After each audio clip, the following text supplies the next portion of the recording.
You woke up on a cracked road. A thick fog surrounded you, making it hard to see more than a few steps ahead. Everything was silent. No birds, no wind, only the faint sound of metal creaking somewhere far away. In the distance, you could just make out the shape of a small town. It looked abandoned. Then, from deep within the fog, came a low, guttural growl. It wasn't human. You instinctively reached for your side, where your pistol should be. But your fingers found nothing. Panic flickered inside you. You were sure you had taken it with you. Heart pounding, you glanced around. You needed to find it.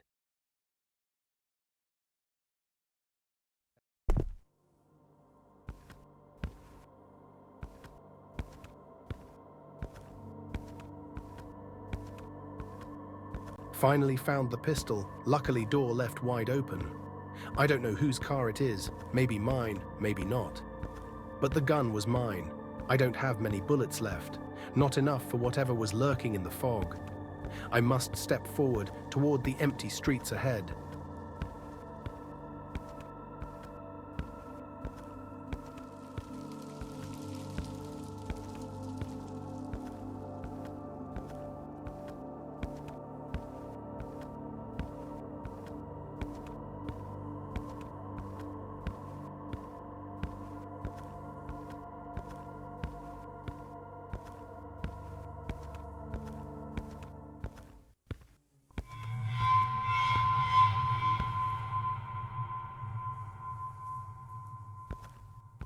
Empty.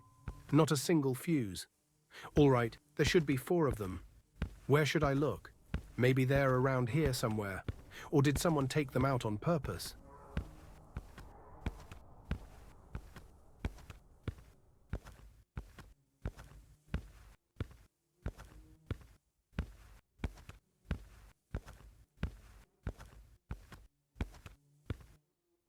We've got another trouble caused by Greg. He had changed the code on the lock to the garden shed without telling anyone. I managed to overhear him, something about it being a riddle worth solving. Here it is. 4 digits you seek to open the door. The first is half of the last. The second is the shadow of 9. The third lies between 2 and 4. The fourth is the sum of the previous ones divided by 2. To be honest, several people from the staff of the house have complained about this guy lately. He thinks he's the best and treats us like dirt. And now he's pulling such tricks. If you figure out the code, let me know. We can't keep wasting time on Greg's nonsense. Anthony.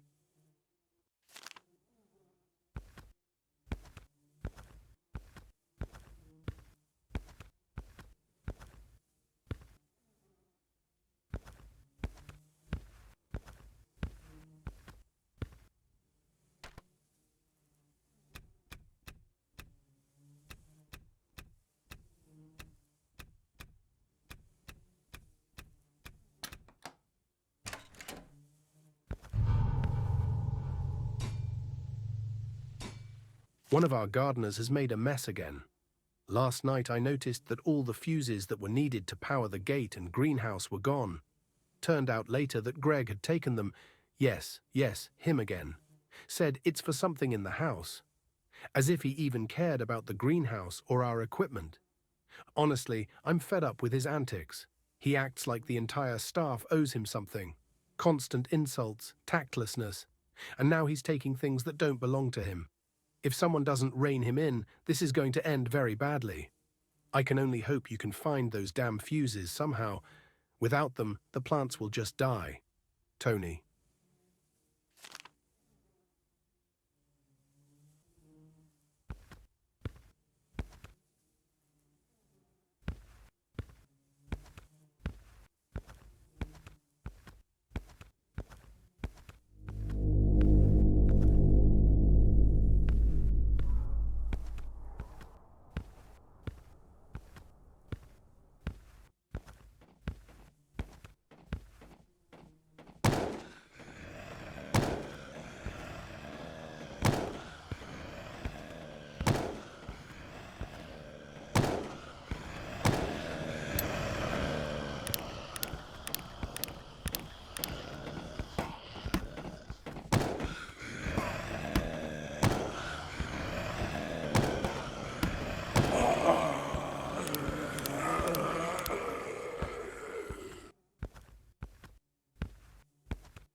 Just a heads up, Mr. Spencer has had all the locks in the house changed. Apparently, Greg's been snooping around in rooms he had no business being in. Honestly, I'm not surprised. That guy has zero respect for boundaries. The new peak key for the peak rooms is on the table near the front entrance. Don't forget to grab it next time you're headed that way. Hopefully, this'll keep Greg out of trouble for a while, but knowing him, he'll find another way to stir things up. Tony.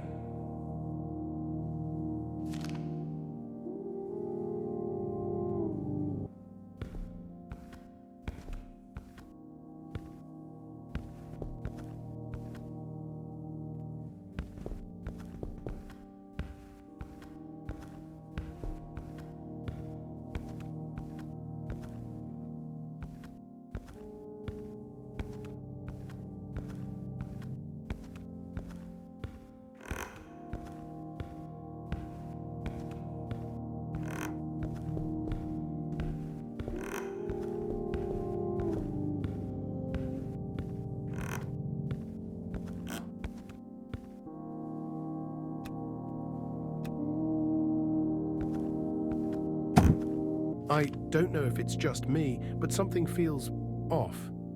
Not just in the house, but in the village too. It's hard to put into words, but there's this heavy, uneasy feeling everywhere I go, like the air itself is watching.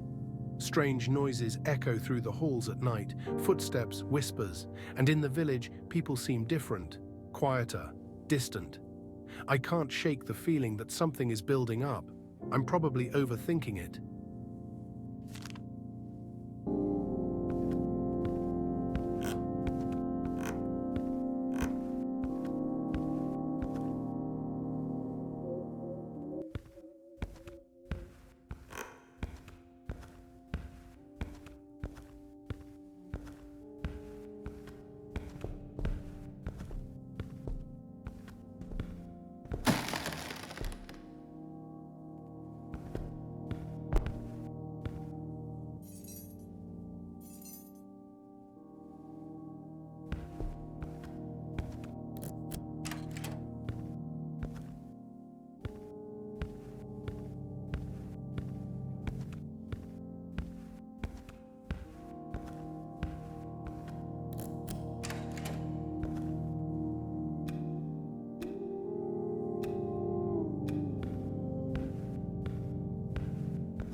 To get out of this house, you must open the safe.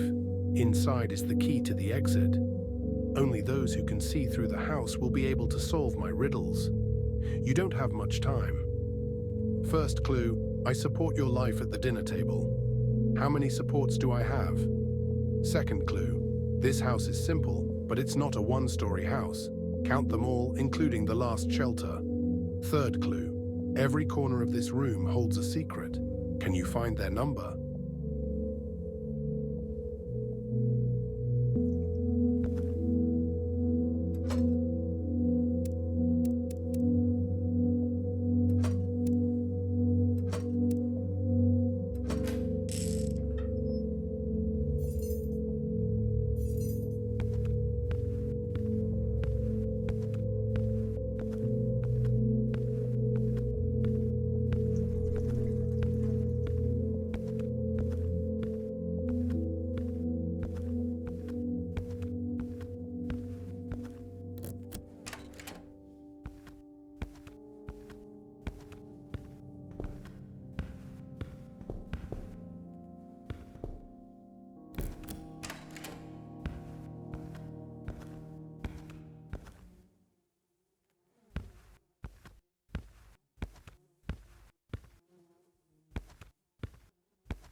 The answer is hidden in the grass and the light of the street lamps. The first digit is the number of street lamps that are still burning. The second digit is the number of fallen leaves around each street lamp. The last two digits are the years burned by time on the sign.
We were never rich, but now we have nothing, not even hope.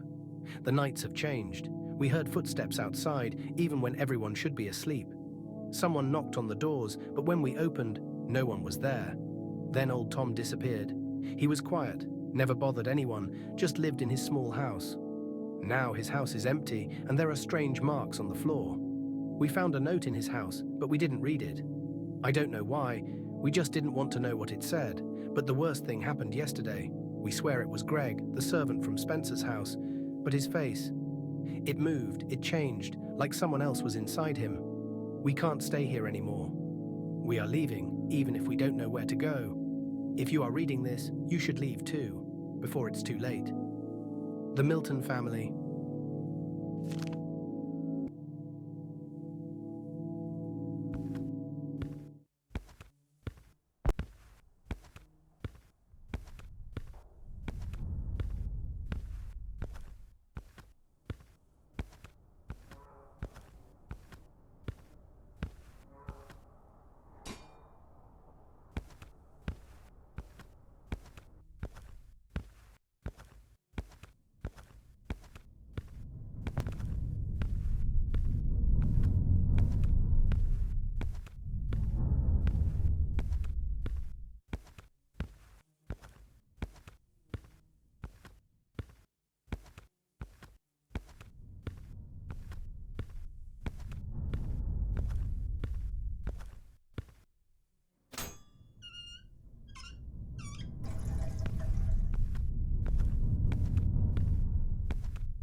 I'm sure I should use 4 valves, red, black, blue, green, to make this wall disappear.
I'm standing under the roof of an old wooden church. Broken glass lets in the faint moonlight that barely illuminates the cracked wooden pews. The musty smell of mold and old wax is everywhere. In the far corner, the remains of blackened candles and torn pages from a prayer book are visible. According to the locals, a priest and several parishioners once tried to exorcise a demon from a young man in this church. At first, he only mumbled something unintelligible and howled at night. But later, they say, his body began to change in an ugly way, and his eyes began to glow purple. A priest read prayers over him, bells rang around him, people cried out desperately to God, but their cries were quickly replaced by panic. The man broke free of his chains, transforming into a monster before everyone's eyes. It is said that since then, no one has dared to come here after sunset.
I hear them at night. They whisper. They knock on the walls. They call my name, but the voice is not right. I know my time is coming soon. If anyone reads this, don't look for me. Don't try to understand. Just leave. Leave before it's too late.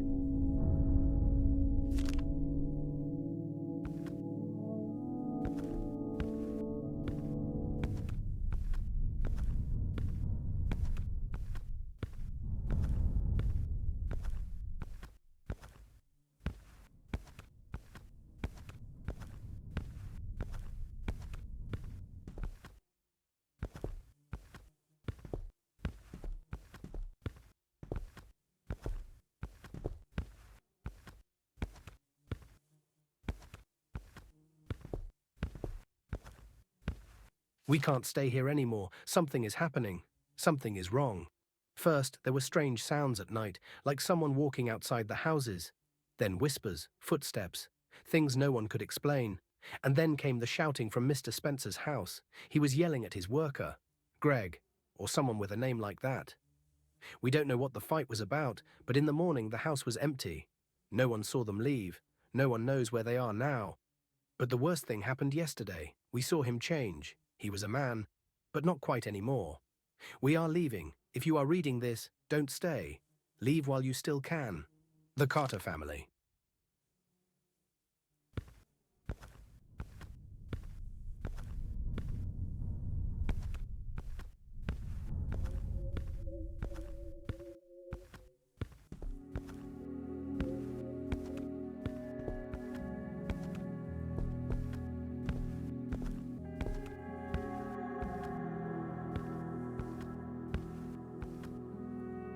It's been 1 day since the clock in the living room hasn't worked. The clock hands are frozen, and the silence that comes from it is getting unnerving. I noticed it yesterday when I glanced at it once again and realized that time was standing still. In a house where it's always been so important to stay on schedule, this is already starting to feel like a strange foreshadowing. Hopefully one of you will get on it before some unexplained tension sets in.